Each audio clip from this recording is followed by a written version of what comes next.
જય શ્રી સ્વામિનારાયણ. બંધુ, સાધકે પરમેશ્વર સાથે એકતા કેળવવી હોય તો સર્વથી શ્રેષ્ઠ સાધન છે ધ્યાન.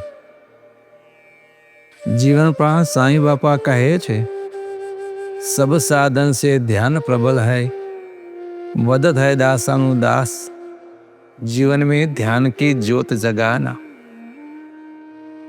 ધ્યાન કરવાથી જીવાત્માની પાત્રતા કેળવાય છે. ધ્યાન કરવાથી અંતર શાંતિ વૃદ્ધિને પામે છે. ધ્યાન કરવાથી કામના, ક્રોધના, લોભના આવેગો ઉપર આપણો કાબુ આવે છે. માટે સાईं बापा કહે છે, ધ્યાન કરવાથી વધે પાત્રતાને વધે સુખ સામર્થ્ય પ્રકાશ રે, કહે છે વાલો કરી કૃપા રે. નિત્ય નવા સુખો આવશે, ધ્યાન કરશે તેને સદાય રે, કહે છે વાલો કરી કૃપા રે.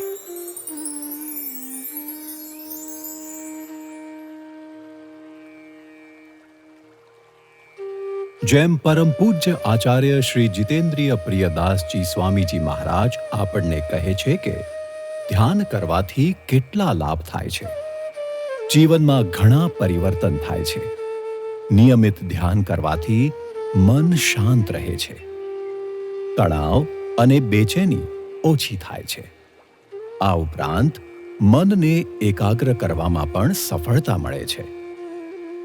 ધ્યાન એ એક માનસિક વ્યાયામ છે જે એકાગ્રતા અને જાગૃતિમાં વધારો કરવા સાથે માનસિક સ્થિતિઓને કારણે થતા આવેગને શાંત પણ કરે છે. તો આવો આજે આપણે સૌ ધ્યાનનું મહત્વ અને ધ્યાન કેવી રીતે કરવું એના વિશે જાણીએ.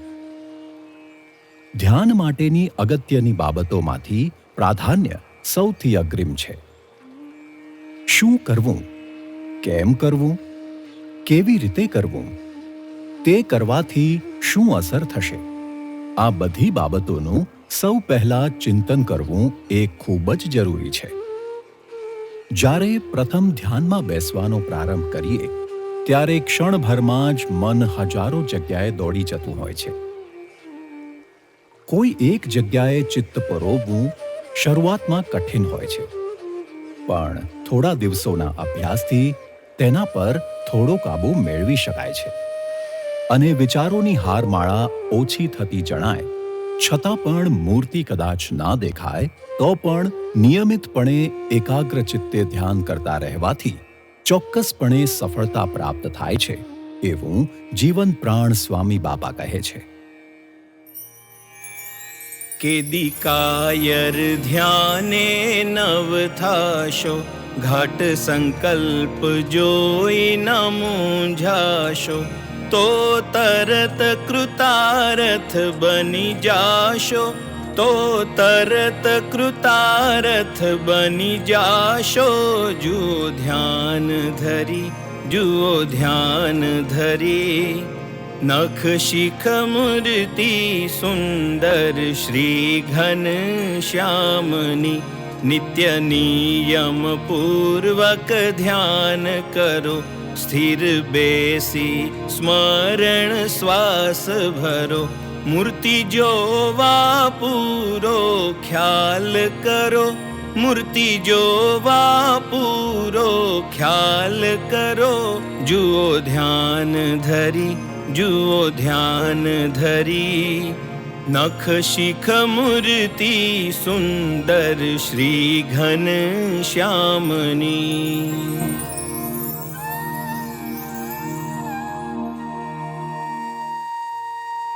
આ રીતે નિરાશ થયા વિના દ્રઢ મક્કમતા સાથે નિત્ય નિયમપૂર્વક ધ્યાન કરીએ તો નજીકના થોડા દિવસોમાં મન ઓછું ભટકતું જણાય અને મૂર્તિનું ચિંતવન થવા માંડે. પછી ભગવાનની કૃપા થાય અને એક સમય એવો આવે કે મનના સંકલ્પો પૂર્ણ થતા જણાય અને ભગવાનની મૂર્તિ દેખાવા માંડે. પછી તો વધુ ને વધુ પ્રભુની લગની લાગે અને વૃત્તિ પ્રભુમય થઈ જાય. માટે ધ્યાન કરનાર વ્યક્તિએ ક્યારેય પણ કાયર થઈને ધ્યાન મૂકી દેવું નહીં. અને આ જ વાત સર્વોપરી શ્રી સ્વામિનારાયણ ભગવાન ગઢડા પ્રથમ પ્રકરણના 15મા વચનામૃતમાં જણાવે છે કે ભગવાનના સ્વરૂપને હૈયામાં ધારતા ધારતા 10, 20 અથવા તો 100 વર્ષ કેમ ના થાય, તો પણ કાયર થઈને ભગવાનના સ્વરૂપને ધારવાનું મૂકી દેવું નહીં ને આવી રીતે ભગવાનને ધારતા રહે તેવાને એકાંતિક ભક્ત કહીએ.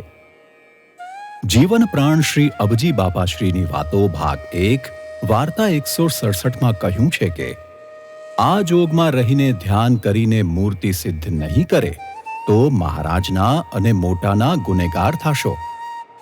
જો ધ્યાનનો આગ્રહ કરે તો 6 મહિના પણ પૂરા થવા ન દઈએ અને મૂર્તિનું સુખ આપી દઈએ. આમ ધ્યાન કરવાથી અનેક પ્રકારના ફાયદા થાય છે અને મનની અલૌકિક શાંતિ પ્રાપ્ત થાય છે. અત્યારના આ ટેકનોલોજી સભર ઝડપી યુગમાં દરેક મનુષ્ય પોતપોતાની રીતે શાંતિ શોધે છે. કોઈકને ધનમાં, તો કોઈકને બંગલામાં, તો કોઈકને મોંઘી ગાડીમાં, એમ વિવિધ પ્રકારે માણસ શાંતિ માટે અલગ અલગ જગ્યાએ દોડે છે. પણ આ બધું મેળવીને શાંતિ થવાને બદલે વધારે અશાંતિ થાય છે. માટે અનુભવીઓ કહે છે, ખરી શાંતિ તો ભગવાનનું ધ્યાન ચિંતન કરવામાં છે. ધ્યાને કરીને ભગવાનની મૂર્તિમાં સ્થિતિ થાય અને નવા સુખો આવે અને તે સાથે સુખ ઝીલવાની પાત્રતા પણ કેળવાય. માટે શ્રી સ્વામિનારાયણ ગાદીના આદ્ય આચાર્ય પ્રવર જીવન પ્રાણ સ્વામી બાપા પોતાના કીર્તનમાં કહે છે કે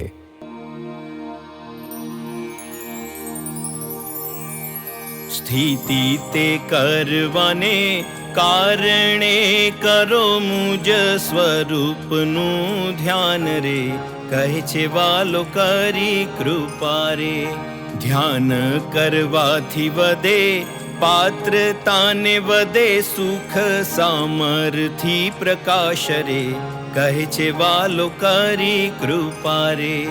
નવા સુખો નિત્ય આવશે ધ્યાન કરશે તેને સદાય રે. કહે છે વાલો કરી કૃપા રે. આપે આશીષ અલ બેલડો ને સુણો કૃપા ભર્યા એના બોલ રે. કહે છે વાલો કરી કૃપા રે. ધ્યાન કરવાથી વધે પાત્રતાને વધે સુખ સામર્થિ પ્રકાશ રે. કહે છે વાલો કરી કૃપા રે. માટે આ રીતે મનની સ્થિરતા લાવવા, સ્થિતિ કેળવવા અને મૂર્તિના નિત્ય નવા સુખ પામવા ધ્યાનનો નિત્ય નિયમિત અભ્યાસ અતિ આવશ્યક છે. ધ્યાનનું પ્રાધાન્ય અને આવશ્યકતા તો સમજી લીધી, પછી હવે તેની પદ્ધતિ વિશે સમજીએ. જ્યારે ભક્ત ગુરુ પાસે ધ્યાન કઈ રીતે કરવું તે શીખવા માટે આવે છે ત્યારે તે પ્રાર્થના કરતા કહે છે કે હું તમારા શરણે ધ્યાનની સાચી રીત શીખવા અને મનમાં બંધાયેલી ગાંઠો ખોલવા આવ્યો છું, તો કૃપા કરીને મને માર્ગદર્શન આપો.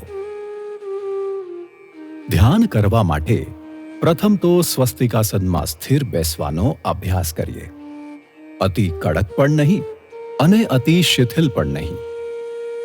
શરીરને સામાન્ય રાખીને બેસીએ અને દેહાભિમાનનો ત્યાગ કરી એવું ચિંતવન કરીએ જે શ્રી સ્વામિનારાયણ ભગવાને કેવળ કૃપા કરી આપણા જીવાત્માને પોતાના જેવો દિવ્ય સાકાર એટલે કે પુરુષોત્તમ રૂપ કરી પોતાની મૂર્તિમાં રાખ્યો છે. આવું મનન કરતા કરતા દેહાભિમાનનો ત્યાગ કરી અને શ્વાસોચ્છ્વાસે કંઠ, જીભ અને મુખ હલાવ્યા વિના નાભીમાંથી ભગવાનના નામનું રટણ કરવું. આવી રીતે પુરુષ પ્રયત્ન કરતા કરતા પ્રભુ કૃપા થશે, ભગવાનની મૂર્તિના દર્શન થશે અને ભગવાનના રોમે રોમમાં રસબસ થઈ જવાશે. આ રીતે ધ્યાન કરવામાં આવે તો ધીરે ધીરે ભગવાનની કૃપાએ કરી મૂર્તિનો સાક્ષાત્કાર થઈ જાય.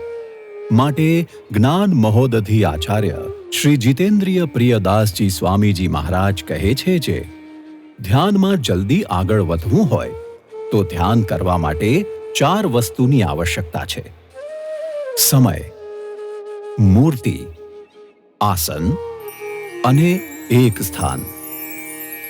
દરેક ભક્તોએ શાંતિને માટે, ભગવાન સાથે મોજો માણવાને માટે દરરોજ અડધો કલાક ધ્યાન અવશ્ય કરવું જ જોઈએ. તે પણ દરરોજ સમય પણ નક્કી, સ્થાન પણ નક્કી, આસન પણ નક્કી રાખવું જોઈએ. સમય, સ્થાન, આસનની એકતા હોય તો ધ્યાન જલ્દી સિદ્ધ થાય છે. તો આપણે સહુ આપણા જીવનમાં ભગવાનની મૂર્તિનો સાક્ષાત્કાર કરવાને માટે ધ્યાનના માર્ગે ખૂબ જ પ્રયત્નપૂર્વક આગળ વધીએ એ જ અભ્યર્થના. સર્વને જય શ્રી સ્વામિનારાયણ.